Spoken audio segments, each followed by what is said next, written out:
Hello दोस्तों। आज हम जानेंगे कि आपके इस अध्याय वंशागति तथा विविधता के सिद्धांत से आपको परीक्षा में कैसे प्रश्न पूछे जा सकते हैं। तो चलिए पहले प्रश्न से शुरू करते हैं। निम्न शब्दों को उदाहरण समेत समझाएं। पहला है इसमें सह प्रभाविता और दूसरा है इसमें अपूर्ण प्रभाविता। तो ये प्रश्न एकदम सरल है, जिसमें आपसे दो चीजें पूछी गई है, उनको आपको समझाना है और उनके उदाहरण के साथ आपको उन्हें समझाना है। तो हम इनका एक एक करके इसका उत्तर लिखेंगे। तो देख लेते हैं हम इसका उत्तर अब कैसे लिखेंगे। सबसे पहले हम सह प्रभाविता को लिखेंगे। सह प्रभाविता में दोनों अलील एक ही समय में व्यक्त हो जाती है, जिससे F1 पीढ़ी का फिनोटाइप दोनों जनकों के जैसा दिखता है। एक जीन के दोनों एलील समान रूप से प्रभावी होंगे। इसका एक अच्छा उदाहरण मानवों में एबीओ रुधिर वर्गों का निर्धारण करने वाले विभिन्न प्रकार की लाल रुधिर कोशिकाएं हैं। एबीओ रुधिर वर्गों का नियंत्रण जीन आई करती है। इस जीन आई के 3 एलील आई ए, आई बी और छोटा आई होते हैं। अलील आई ए और अलील आई बी दोनों समान रूप से अभिव्यक्त होते हैं, इसलिए इन्हें सहप्रभावी कहते हैं। ये दोनों अलील एक दूसरे की अभिव्यक्ति में हस्तक्षेप नहीं करते हैं और अपने संबंधित शर्करा का उत्पादन करते हैं। इसलिए एबीओ रुधिर वर्ग सहप्रभाविता का एक उदाहरण है।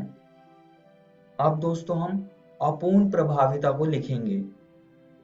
अपूर्ण प्रभाविता में जीन के दोनों एलील अपूर्ण या आंशिक रूप से व्यक्त होते हैं, जिससे कि संतति मध्यवर्ती या अलग फिनोटाइप दिखाता है। श्वान पुष्प में पुष्प के रंग की वंशागति अपूर्ण प्रभाविता को समझाने के लिए अच्छा उदाहरण है। इसके एकल संकर क्रॉस में F1 पीढ़ी में सारे गुलाबी पुष्पी पौधे प्राप्त हुए। F1 पीढ़ी में प्राप्त संतति जनकों में किसी से मिलती जुलती नहीं थी और मध्यवर्ती विशेषताओं के साथ थी। इसका कारण अलील आर का आंशिक रूप से अलील छोटे आर पर प्रभावी होना था, जिसके परिणाम स्वरूप अलील छोटा आर भी अभिव्यक्त हो जाता है और F1 पीढ़ी को मध्यवर्ती गुलाबी रंग प्रदान कर देता है। इसका जीनोटाइप बड़ा आर छोटा आर था। आइए दोस्तों अब अगले प्रश्न की ओर चलते हैं, जो कि है मानव में लिंग निर्धारण कैसे होता है। अब इसके बारे में भी हम अपनी पिछली वीडियोस में पढ़ चुके हैं कि मानवों में लिंग निर्धारण कैसे होता है, तो आपको वो ही यहाँ पर लिख देना है। तो आइए देख लेते हैं कि इसका उत्तर हम कैसे लिखेंगे। मानव नर हेटेरोगैमेटी दिखाता है। मनुष्यों में पुरुष दो अलग अलग प्रकार के युग्मक पैदा करते हैं, एक्स और वाई। मानव महिला एक्स गुणसूत्र वाले केवल एक प्रकार के युग्मक का निर्माण करती है। बच्चे का लिंग नर युग्मक के प्रकार से निर्धारित होता है, जो मादा युग्मक के साथ संगलित होता है। यदि निषेचन करने वाला शुक्राणु में एक्स गुणसूत्र होता है, तो उत्पादित संतति एक लड़की होगी, और यदि निषेचन करने वाला शुक्राणु में वाई गुणसूत्र होता है, तो उत्पादित बच्चा लड़का होगा। निषेचन करने वाला शुक्राणु के एक्स या वाई गुणसूत्र के साथ होने की समान संभावना है। इस प्रकार यह शुक्राणु का आनुवंशिक मेकअप है, जो बच्चे के लिंग को निर्धारित करता है। और दोस्तों अगर आप चाहें तो ये वाला क्रॉस भी इसके उत्तर में लिख सकते हैं, ताकि अच्छे से और आप समझा पाए।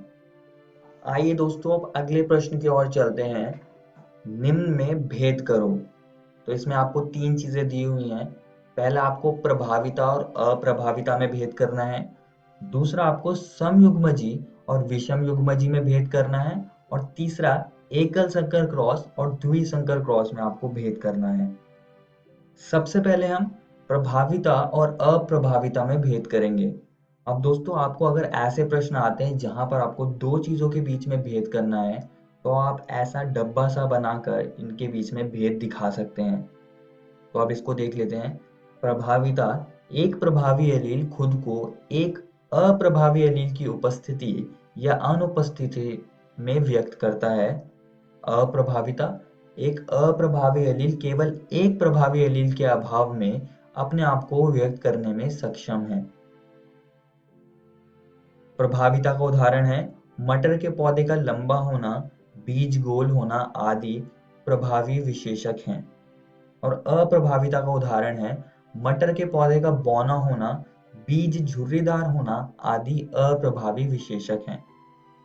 अब दोस्तों हम समयुग्मजी और विषमयुग्मजी के बीच में भेद करेंगे। समयुग्मजी में एक विशेषक के लिए दो समान अलील होते हैं। विषमयुग्मजी इसमें एक विशेषक के लिए दो भिन्न अलील होते हैं। समयुग्मजी का उदाहरण है बड़ा आर या छोटा आर।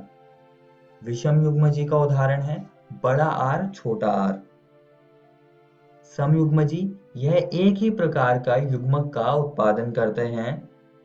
विषमयुग्मजी यह दो प्रकार का युग्मक का उत्पादन करते हैं। अब दोस्तों हम एकल संकर क्रॉस और द्विसंकर क्रॉस के बीच में भेद करेंगे। एक क्रॉस जिसमें एक समय पर एक ही लक्षण लिया हो वह एकल संकर क्रॉस है, और द्विसंकर क्रॉस जिसमें एक समय पर दो लक्षण लिए हों।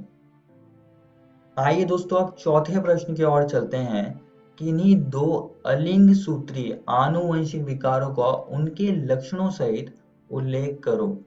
अब इसमें आपको कोई भी दो अलिंग सूत्रीय आनुवंशिक विकारों का यहाँ पर उल्लेख कर देना है। तो सीधे सीधे हम यहाँ पर चुनेंगे दात्र कोशिका अरक्ता, जो कि पहला हमारा अलिंग सूत्रीय आनुवंशिक विकार है। तो उसका हम उल्लेख यहाँ पर कर देंगे।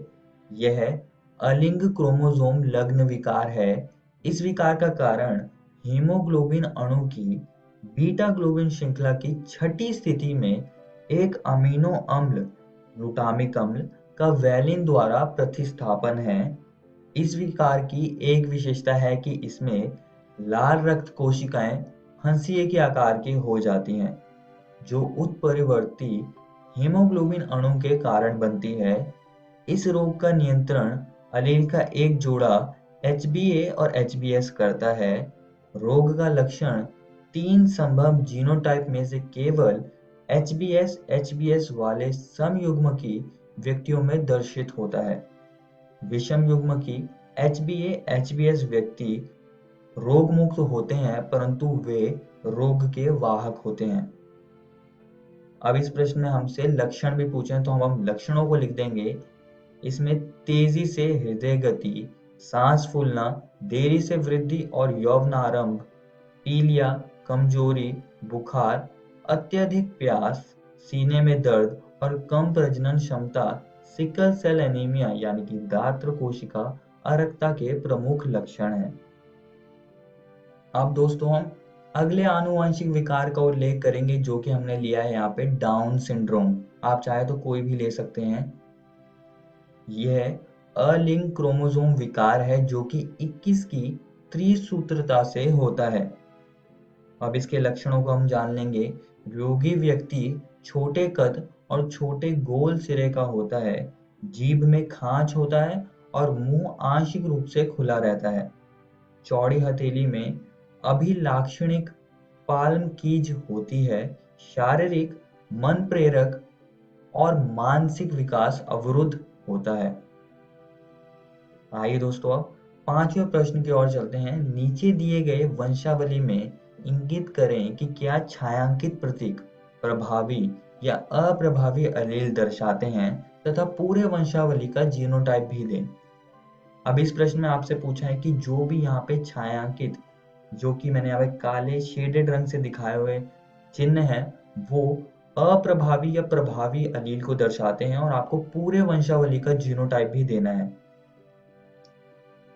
अब ऐसे प्रश्नों का उत्तर देने के लिए आपको यहाँ पर देखना होगा, और मैं यहाँ पर इस वंशावली को बना देता हूँ। अब अगर आप पहले पीढ़ी को देखें तो अगर आप थोड़ा सा ध्यान रखें, अगर उनको दूसरी पीढ़ी की संतति चाहिए तो पहले पीढ़ी में जो नर होगा उसे समयुग्मजी प्रभावी होना पड़ेगा और उसके जीनोटाइप हम मान लेते हैं बड़ा ए। और जो माता होगी वो भी समयुग्मजी होगी, लेकिन वो अप्रभावी एलील के साथ होंगी, तो हम उसके एलील मान लेते हैं छोटा ए। तो अगर हम इनको क्रॉस करवाएंगे तब हमें सारी की सारी संतति जो कि हमें दूसरी पीढ़ी में मिली है वो प्रभावित मिलेगी, और इसके जीनोटाइप होंगे बड़ा ए छोटा ए। तो यहाँ तक हमने पहली पीढ़ी और दूसरी पीढ़ी के जीनोटाइप पता कर लिए हैं। अब हमें तीसरी पीढ़ी का जीनोटाइप पता करना है, उसके लिए आप यहाँ देख सकते हैं। तो यहाँ पर दूसरी पीढ़ी में जो प्रभावित स्त्री थी, प्रभावित संतति थी, उसकी शादी एक अप्रभावित नर के साथ करा दी, जिसके बाद तीसरी पीढ़ी आई, जैसे कि आप यहाँ पर देख सकते हैं। ठीक है, तो अगर हमें तीसरी पीढ़ी के जीनोटाइप पता करने और हम चाहते हैं कि ऐसा रिजल्ट आए जिसमें कि एक अप्रभावित हो और दूसरा प्रभावित संतति हो, उसके लिए जो दूसरी पीढ़ी के जनकों के जीनोटाइप होने चाहिए वो होने चाहिए बड़ा ए छोटा ए, जो कि प्रभावित स्त्री के यहाँ पे जीनोटाइप है, और एक छोटा ए जो कि अप्रभावित नर के, नर जनक के यहाँ पर जीनोटाइप है। तो अगर हम इसका क्रॉस करवाएंगे तो हमें आधी संतति मिलेगी जो कि अप्रभावित होगी और आधी संतति मिलेगी जो कि प्रभावित होगी, जैसे कि हमें तीसरी पीढ़ी में देखने को मिल रहा है। तो ये चीज कहीं ना कहीं सही लग रही है। तो यहाँ पर हम कह सकते हैं कि पहली जो संतति है तीसरी पीढ़ी में, उसके जीनोटाइप होंगे छोटा ए, और जो दूसरी संतति है उसका जीनोटाइप होगा बड़ा ए छोटा ए। तो ये हो गए तीसरी पीढ़ी के जीनोटाइप पहले और दूसरी संतति के। अब हम दूसरी शादी की तरफ जाएंगे जहां पर कि सेम ही तरीके से शादी हुई है, एक प्रभावित स्त्री की अप्रभावित नर के साथ शादी हुई है। इसके बाद हम सेम ही यही क्रॉस करेंगे क्योंकि यही जीनोटाइप होगा इनका, और इसके बाद जो हमको रिजल्ट आएगा वो यही होगा। तो मैं आपको समझाने के लिए यहाँ पर ऐसे लिख देता हूँ ताकि आपको समझ आ जाए कि तीसरे, चौथे और पांचवें संतति का क्या जीनोटाइप होगा। तीसरे संतति का यहाँ पर जीनोटाइप होगा छोटा ए। चौथे संतति का जीनोटाइप होगा बड़ा ए छोटा ए, जो कि प्रभावित है, और पांचवी संतति का जीनोटाइप होगा छोटा ए जो कि अप्रभावित है। तो ऐसे करके हमने इस पूरी वंशावली के जीनोटाइप को पता कर लिया है। तो अब हमने जो पता कर लिया तो मैं उनको साथ में लिख देता हूँ यहाँ पर, और आप चाहें तो इसको अपनी नोटबुक में साथ में लिख सकते हैं। यहाँ पर दोस्तों आपके अध्याय वंशागति तथा विविधता के सिद्धांत का प्रैक्टिस क्वेश्चंस का वीडियो खत्म होता है। अगली वीडियो में हम एक नया अध्याय शुरू करेंगे जिसका नाम है वंशागति के आणविक आधार। धन्यवाद।